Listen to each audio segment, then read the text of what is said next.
You want to be consistent. You plan. You start strong. You genuinely care. And then something drops off.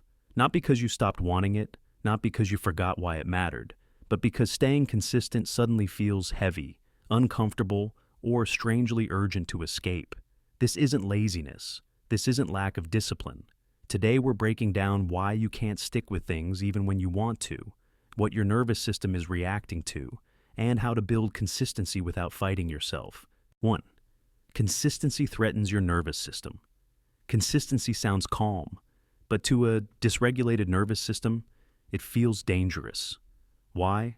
Because consistency means predictability, repetition, staying in one lane, not escaping.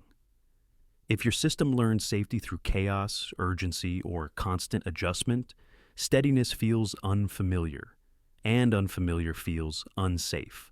So, right when things start working, your body looks for an exit. 2. Starting feels better than continuing. Beginnings come with dopamine, new goals, new routines, new identities. Starting feels energizing because it's full of possibility. Consistency removes possibility.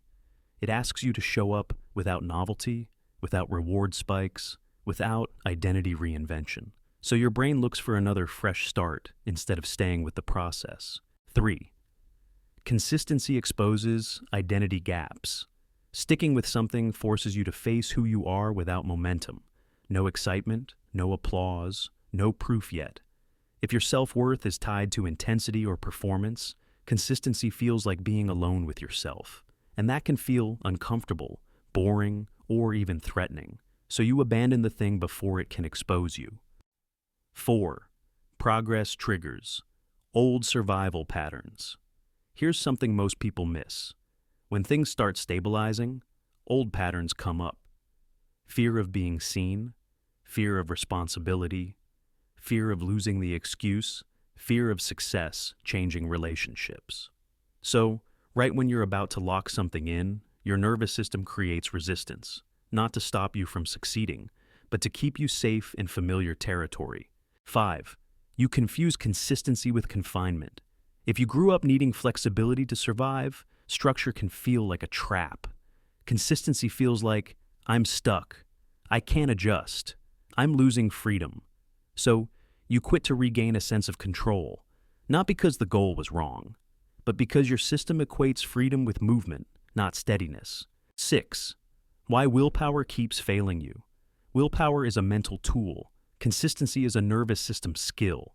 You can't think your way past a body-level response. That's why motivation speeches don't last. They don't address what's actually resisting. Your body isn't refusing effort. It's resisting perceived threat. 7.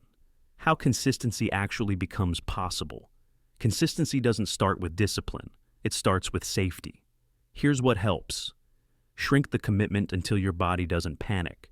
Focus on repetition, not outcome. Allow boredom without escaping it. Remove pressure to feel motivated.